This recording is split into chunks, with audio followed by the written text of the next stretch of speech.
This podcast is sponsored by Talkspace. Last year, I went through many different life changes. I needed to take a pause and examine how I was feeling in the inside to better show up for the ones who need me to be my best version of myself. When you're navigating life's changes, Talkspace can help. Talkspace is the #1 rated online therapy, bringing you professional support from licensed therapists and psychiatry providers that you can access anytime, anywhere. Living a busy life, navigating a long-distance relationship, becoming a first-step father, Talkspace made all of those journeys possible. I could speak with my therapist in the office. I could speak with my therapist in the comfort of my home. I was never alone. Talkspace works with most major insurers, and most insured members have a $0 copay. No insurance, no problem. Now get $80 off your first month with promo code SPACE80 when you go to Talkspace.com. Match with a licensed therapist today at Talkspace.com. Save $80 with code SPACE80 at Talkspace.com. Welcome to The Real Dish Show, the place where we peel back the onion on your fabulously fit life. I'm Chef Maria, the fit foodie. And with over 30 years of experience in the health and wellness world, I'm here to guide you on this journey to uncover the keys to living a vibrant, balanced life. Whether you're seeking practical tips for nutrition, fitness, mental well-being, or simply craving insightful conversations with experts in the field, you've come to the right place. Now get ready to embark on a holistic adventure toward a healthier, happier you and make shift happen for good.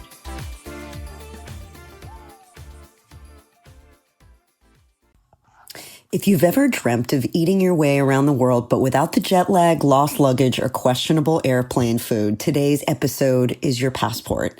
My guest today is Abby Cheshire, a private yacht chef, culinary arts teacher, and global flavor hunter who somehow manages to cook extraordinary meals in the tiniest kitchens while floating on the open sea. She's the author of the just-released cookbook Passport to Flavor, featuring 100 global recipes inspired by destinations around the world. That is my kind of gal.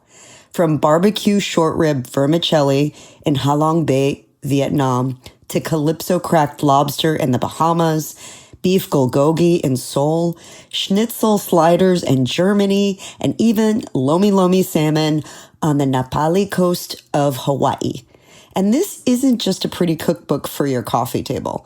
The praise is already rolling in from prominent personalities like Andrew Zimmern himself. Abby spends her school year teaching high school culinary students, then trades the classroom for the galley, traveling the world by yacht and cooking with fresh local ingredients wherever she drops anchor. If you've seen her viral videos on Abby and the Galley, you already know she's the queen of making magic in small places. Today we're talking about food as a universal language, how travel shapes the way we cook and connect, and why opening yourself up to global flavors might just be one of the most joyful ways to expand your world and your palate, no matter where you live. So grab a fork, fasten your seatbelt, and get ready to travel, one delicious bite at a time. Let's dive in. Let me talk to you for a second, sis. If you're in midlife and thinking, why does what used to work not work anymore? You are not crazy and you're definitely not broken. Your body has changed, your hormones are shifting, and your stress load is different. And trying to follow outdated health advice just leaves you frustrated, because I know it did me. And that's exactly why I created my free FIT guide. FIT stands for Fuel, Inspire, and Thrive. And this guide walks you through the simple mindset, nutrition, and lifestyle shifts that actually matter in midlife without extremes, guilt, or burning yourself out. And it's definitely not about shrinking. This is about building strength, energy, confidence, and clarity from the inside out, so your body works with you again. And your brain needs to be on board too, so there's a lot that has to do with that as well. Now, if you want a smarter, more sustainable approach to feeling strong, clear-headed, and energized in this season of life, this is your starting point.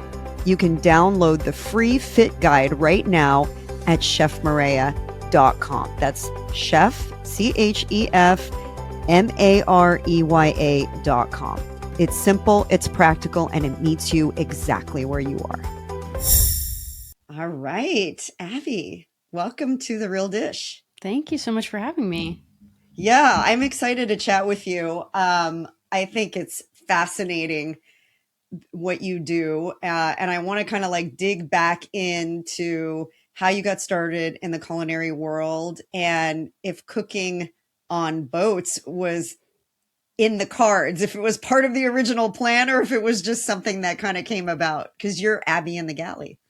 Yeah, so I actually first went to college thinking I was going to go into the medical field. And then I realized I love medicine, but it's not my passion. If I'm going to have a career my whole life, I want it to be like something that I love, to make sure work didn't feel like work. It felt like just a hobby. So I switched colleges to go into food service management. And then while I was going to college, I was working at Walt Disney World in their kitchens. So I got a whole bunch of experience working in their kitchens. And then after working in the culinary world, back in the kitchens, I was like, man, this is hard work. And I don't know if I'm going to be able to do this like for the long run, because it's long hours, weird hours, working when everyone's out having fun. So I was like, I'll follow in my mom's footsteps and go into education. And I'm like, I can mix education, like teaching and cooking together. So then I went back to my old high school and taught at my old high school. I taught their culinary arts program. And while I was teaching, I also had a catering business. And I was never trying to look for a job on yachts. It kind of found me. So I got a message one day from an old friend, and she's like, "Hey, Abby, I know you are in the industry. I was just wondering if you'd be interested in this kind of job. My old boss is looking for a chef on his yacht." And I'm like, "Sure, yeah, send me the information." So I had an interview with him that night, and I got offered the job. And I was like, this is it's a month that I'm going to be on the water. I've never met this family. I was like kind of a little nervous, but I'm like, when are you ever going to have this opportunity to be a chef on a yacht? So I was like, I got to say yes. I can't pass an opportunity like this up. So I said yes. And it was the best yes I've ever said. It's brought me so many new opportunities. The fact that you went from cooking in that kind of controlled environment of, first teaching in a classroom and then catering where you are on land, you can get access to whatever you need pretty much around the clock, to having to plan so much in advance, because once you're on the water, I mean, I imagine between ports, at least, you have to be really, really careful about what you plan for. Besides planning, what were the biggest things that you had to transition in terms of like preparation from cooking in a controlled environment to one where you're literally, your feet are off the ground? Yeah, it's a big change. And I always say, like, working as a chef on a yacht, I would say like 20% is actually cooking, and then 80% is just logistics. Because you're out on the water. It's not like you can just like say, "Hey, I forgot eggs. I'm going to run to the store." There's none of that. Right. So there's a ton of pre-work. I would say probably 70 hours go into just like thinking about what I have to provision to get onto the boat. So like when I provision the boat, we'll be gone from anywhere from like a month to 2 months with limited. Is that without going into port? Is that like just on the water? Yeah. So we go into ports sometimes. I would say if I'm lucky, I get to grocery shop once every 2 weeks or so. But they're like small islands that don't have great grocery stores. So when I say grocery store, like I'm lucky if I find a little bodega. Yeah. All the ingredients are imported there. So once they get to the island, they're usually moldy. So like you never know what you're going to get. So I provision the boat with like about $20,000 worth of provisions. I do dry goods. So I fill my pantry with all my dry goods. And then I also provision on all the proteins. So we have 8 freezers on the yacht. Wow. And I got to... How big is this yacht? It's 100 feet. Oh my It's 100 feet. goodness. Yeah. So, Yeah. 8 freezers, and all of the proteins will be put into those freezers. Like I got to go through and pick different cuts for like the cow that they butchered. So we brought in half the cow, not the full cow, but they're big eaters. So it was a lot of protein, like 800 pounds of protein on board. Wow. Yeah. And how many people are you cooking for at any given time? It depends. So the family's been doing the trip for like 18 years now, and it used to be really small, just them and their kids, and they've been keeping up this tradition every summer. So now their kids are in college. Their kids bring their friends or their significant others, and they bring their uncles, aunts, friends. They have a big family. So it could be just the husband and wife, the owners, or it could be like 24 people when it's the 4th of July, like the week of 4th of July, they just bring it everyone. So there was like 25 people is like the max usually. And then 2 is the smallest amount. But I would say on average, it's about 12 people. And are you doing every single meal and snacks, or it's just like you're constantly in the kitchen? And I'm assuming it's you, like, do you have any help, or is it just you?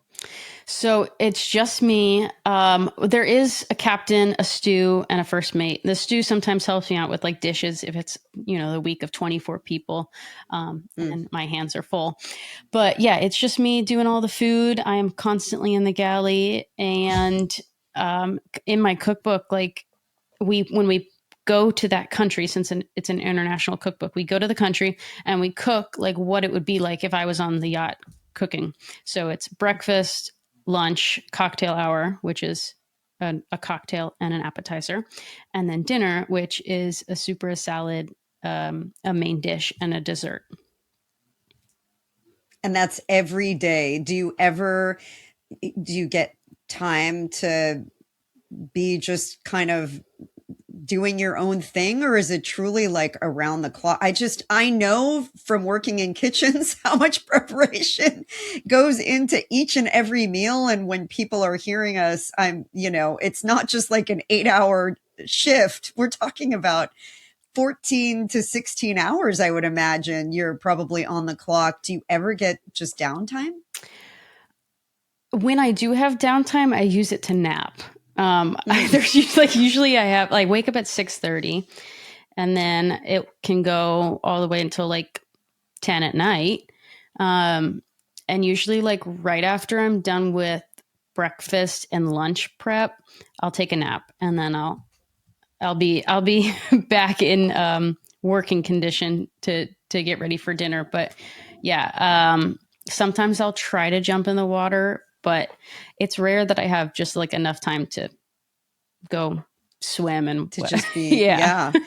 Well, and it's interesting because you were mentioning how, when you were in school and you were kind of getting started and you were like, wow, this is like a really hectic schedule. It sounds like you still have a hectic schedule. Like, how do you temper, that work with just your own need to, kind of be and to chill? I am not a chill person. I have always liked to fill my plate, and the work I do. No pun intended. Yeah, true. No pun intended. The work I do is what I love. So yeah, it's exhausting, but like at the end of the day, I feel like fulfilled. Like it's this stuff fills me up. So yeah, I keep a very busy schedule. So I just do the yacht trip over the summer. So 2 months, I'm on a yacht. Okay. And the rest of the year, I'm a high school culinary arts teacher. So there's no break. really it's just 2 months that you're on the yacht, and then the rest is in the classroom. Correct. 2 very different environments. Let's kind of, before we transition to the teaching part, I'm just really curious because I love being on boats, but I will never get, and I don't even know if I should say this because I don't want to freak you out, but like The Perfect Storm. Did you see the movie The Perfect Storm? I know what you're talking. I haven't seen the full movie, but I've seen clips. Don't watch the full movie. Don't watch it. But I just can't help but getting this image in my mind of like what if like a major storm hits? Has that ever happened to you? And what does happen? Yeah, this past summer it was kind of freaky. I was a little nervous, but yeah, we were making a crossing, which it just like pretty much the boat moving from one place to another. That's what a crossing is. And we didn't see anything on the radar. It was supposed to, we saw a storm was going in the opposite direction. We're like, we're good to head south. And like 3 hours into the crossing, it's a crazy storm, lightning and fog and rain. And I mean, you couldn't see the bow of the boat. Like that's how much rain was coming down. So we were like blasting the horn. Like there's a certain like number of blasts you have to do to make sure that other boats around you can hear you, because you're working on radar and sound at that point. There's no sight. So we had to pull into this little harbor to find safety. And there's some things called moorings when you go into some of these harbors, and you can like hook onto a mooring. And we got the last one, thankfully. And if we didn't, we would be like just roughing it out somewhere in the harbor. But wind was kicking, and with the moorings, you got to be careful because a lot of these aren't like super well maintained. So it's like connected to this big block of concrete at the bottom of the ocean. But a lot of the times they slip, especially if you got 100-foot yacht yanking on it because the wind's blowing it so much. So they often slip, and then you can be back in, on the beach. So we were up well into the night, until like 2 a.m. watching this storm because we were just getting blown around. We lost the bimini top, so the wind blew off the cloth coverings, blew off the cushions, went into the ocean. And there's nothing. I mean, Mother Nature. There's no messing with Mother Nature. So we were just you just let the boat get torn apart. But the next morning we went and had to clean everything up, and it was intense. Yeah, I bet. Well, I'm glad you guys are okay. I'm glad the boat made it through. I just, one of those random questions in the back of my mind, just about working conditions. I mean, funny story. Many years ago, I had an interview with a boating company, and it was on their boat, and it was docked in the harbor. And by the time the interview was done, I was so seasick. I was like, there is no way I can work on this boat. It was just not for me. I love the idea of it. And just, if I can't even leave the harbor like that, I'm not going to make it. So, so let's talk a little bit about the classroom, because working with high school kids, I mean, I can only imagine, I've done a little bit of that.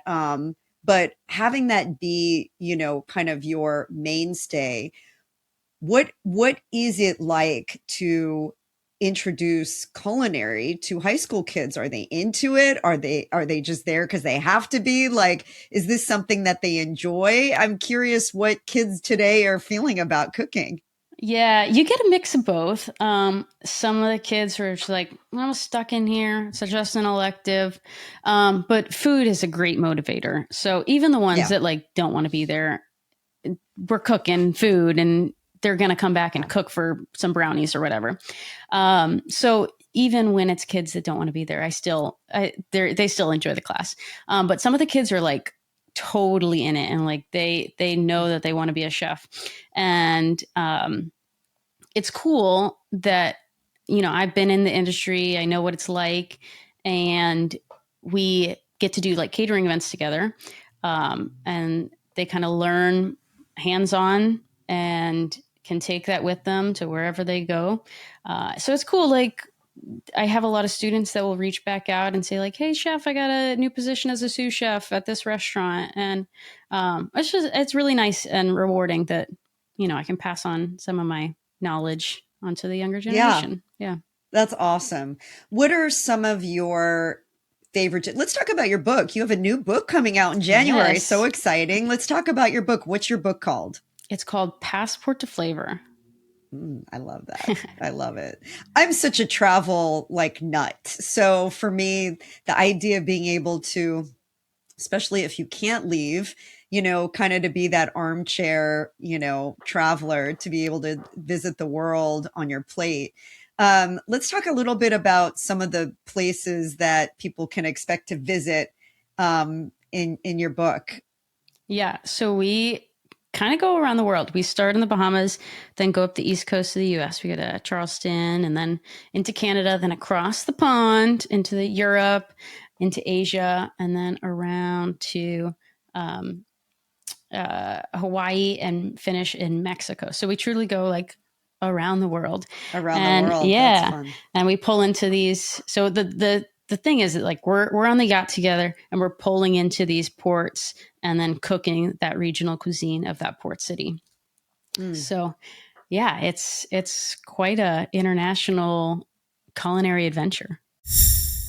If you're eating healthy but still feel low energy, inflamed, or like your meals are missing something, it might be that you're not getting enough micronutrients. And that's exactly why I created Superfood Sprinkle.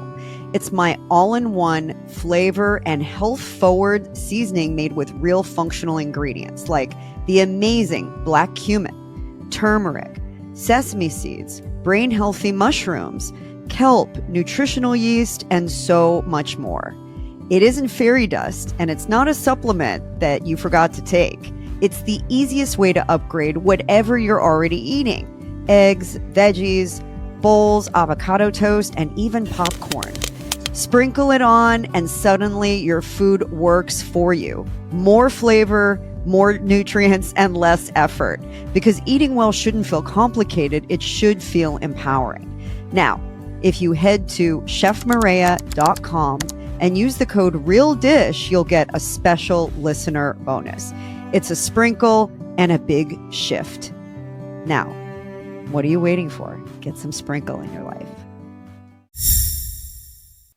That's cool. Is there one or two dishes that really stand out for you that if you were to say, like, this is my absolute favorite out of the book, what would it be?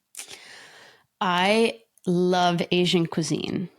So yes, so good. I would say my Thai red curry is like my favorite to cook and favorite to eat. It's just so comforting. It's like the a bowl of chili. You know how comforting a bowl of chili is for like an American person. Like my comfort dish is a nice warm bowl of like Thai curry. So I would say that's one of my favorites. And then another one is how spicy, Abby? How spicy? I like it spicy. Okay. I like it spicy. But the thing about Asian food that I love, it's like it's all about balance. The balance of spicy, 100%. Sweet, and all the sour. Umami. Yes. Yeah. Mm-hmm. Yeah. And so it's not just like you're overcome with spice and you can't enjoy it. Like you get it all. It's so well rounded. Yeah. Yeah. That's good. Mm-hmm. That sounds great right now. And then I would say the Vietnam dishes are pretty dang good.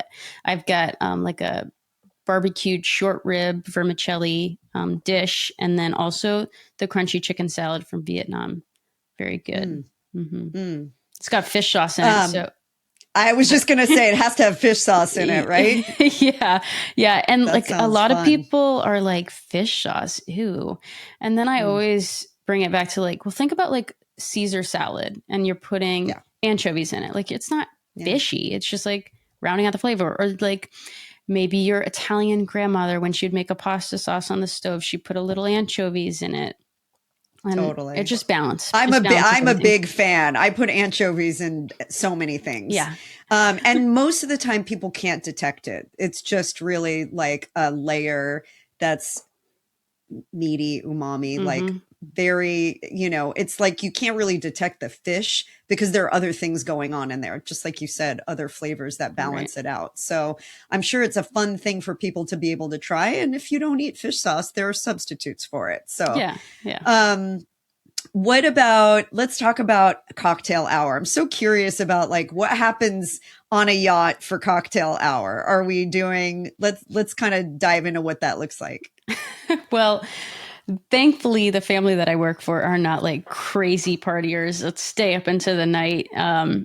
So cocktail hour is, I'll make like a specialty cocktail that usually will pair with dinner. I'll try to keep cocktail hour and dinner very, like if we're doing Mexican cuisine, I'm going to stick with maybe like empanadas for an appetizer, like a margarita to go with it.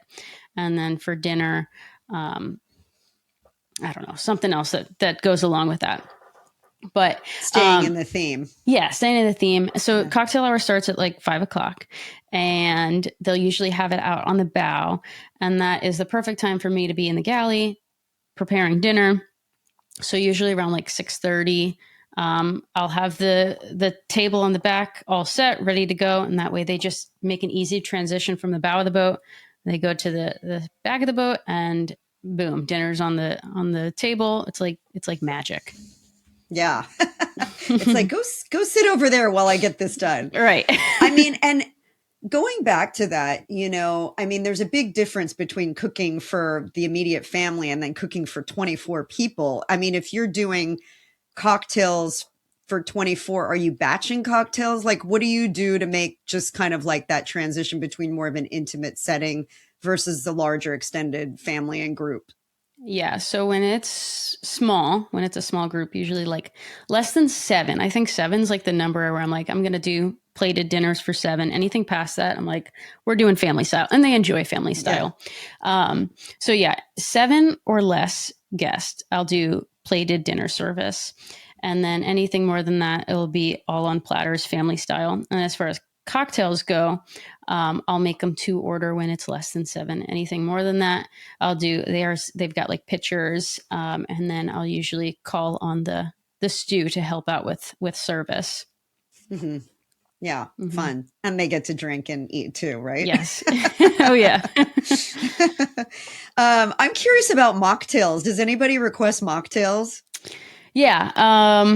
I usually come up with some fun, simple syrup, like with whatever herbs I've got, or like, I like to do lemongrass in like a simple syrup, and then I'll just mix it with like sparkling water, just to make something fun that they can enjoy. Honestly, because I don't drink a lot, like very, very occasionally. And so when I do go out and I want to have just a simple mocktail, my go-to is club soda with some sort of herb. It can be mint, it can be basil, it can be whatever. And then just like a twist of something. Yeah. And I don't know, it just gets me every time. Like every time I'm just like, this is so good. And it's so simple, Yeah. Bubbles. It's just, the bubbles are fun. It's the bubbles with some flavor. That's really what you need.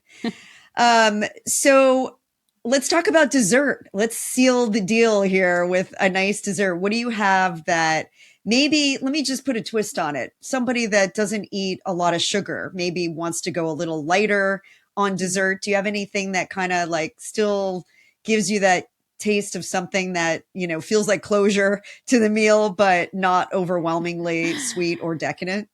Yeah.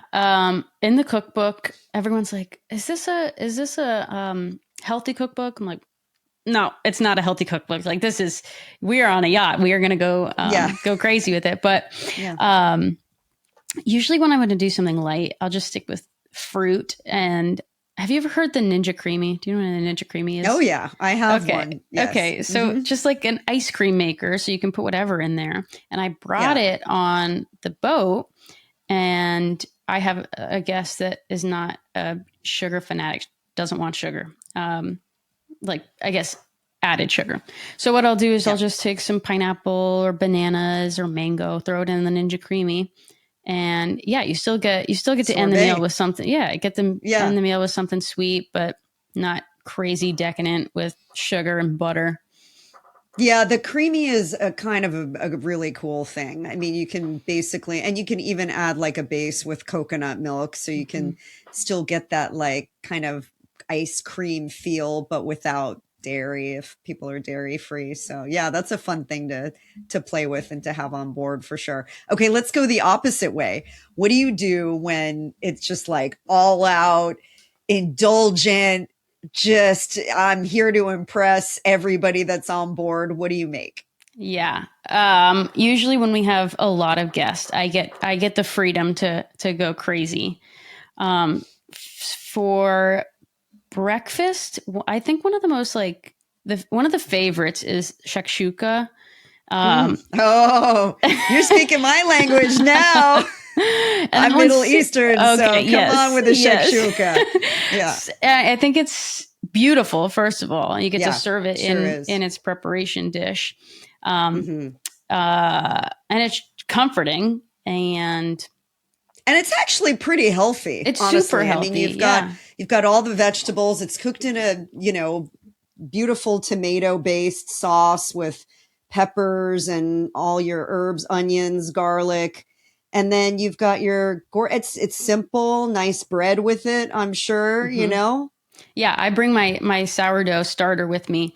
I fly in with my starter and we make sourdough the whole trip. So I'll serve this shakshuka with sourdough bread. And again, that's not decadent, but it feels decadent. Like it sits heavy in your stomach. And then for lunch, let's see. I liked it. I don't go super decadent. Since we're on a boat, usually in the hot months, it's not like I want to cook something super heavy. So usually for lunch, I'll do like fish, like poke or just like a nice grilled fish or something like that. And then for dinner, I'll usually go heavy, like maybe some braised short ribs with garlic mashed potatoes. And then for dessert, a nice sticky toffee pudding or something like that. That's a great recipe from the book. I did a sticky toffee pudding. That's fun. So good. Oh, that's fun. Yum. So you've got all your gear, all your appliances and everything. Have you ever had a situation where like just it didn't work? Like something didn't work, and how did you shift and make it happen? Yeah, on boats, nothing works. I'm serious. There's always something wrong. The captain and the first mate are always working on some project. And again, like on a boat, if something goes wrong, you have to just like make it look like everything's fine and it's fixed like magic. But as far as galley goes, I do have to be cautious about like all of the equipment that I am running, since we are on a generator and it can only handle so much. So I can't be running the Ninja Creamy and the microwave and the induction stove all at the same time, or I will be blowing fuses. Short circuiting everything. Yeah. So, I mean, it's funny. I'm like a little electrical engineer now, trying to balance the load of everything. It's quite a game. I bet. I short circuited my kitchen yesterday. So I know what my husband's like, you can't run 5 appliances at once. What are you doing? Is there, if there was something that for people that are going to get your book, if there's a thing that you want them to try, a dish that you want them to try from the jump, like to get introduced to who you are and your unique point of view on food, aside from the dishes that you mentioned, like say, for example, I don't have any cooking experience. I'm not really sure what to make. Give me something easy to try. What would that be? I always encourage people to like get out of their comfort zone and try foods that they never have before. Like whenever I say I cook Asian food, they're like, oh my gosh, I don't know how to cook that. I always go out for that. So like I dedicated a good portion of the book to these Asian countries. So any of the recipes in Asia are really good. I think the one that you'll just go goo goo gaga for is the Korean fried chicken. Fantastic. A little spicy, a little sweet. You get all of the things, all of the balance of flavors of the Asian flavors. That sounds yummy. Exciting. Yes. Abby. Passport to Flavor comes out January 20th, correct? Correct. That's pub date? Yes. That's going to be a really exciting day for you. I can't wait for you to experience that. Where can people find out more about you and follow everything that you have to serve up? Yeah. So I'm on all the social media at Abby in the Galley, ABBY in the Galley. And as far as cookbook stuff and joining the Little Chef Club, you can go to my website, abbyinthegalley.com, and you'll find everything there.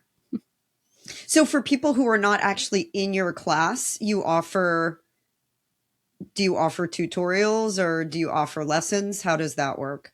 I do have on Facebook, Instagram, and YouTube. I have cooking classes that I do once a month. And it's $2.99 a month.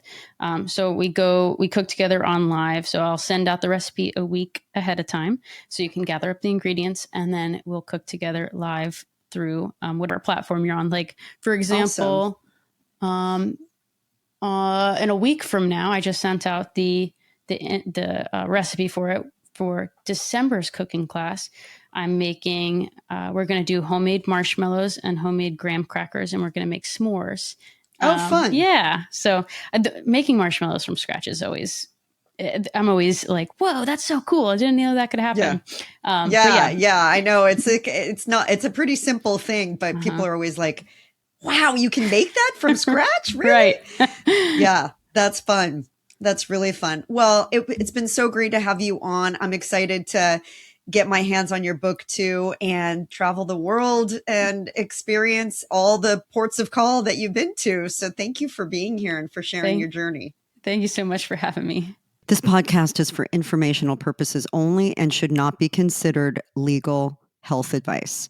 We are not responsible for any losses, damages, or liabilities that may arise from the use of this podcast. This podcast is not intended to replace professional medical advice, and the views expressed in this podcast may not be those of the host or the management.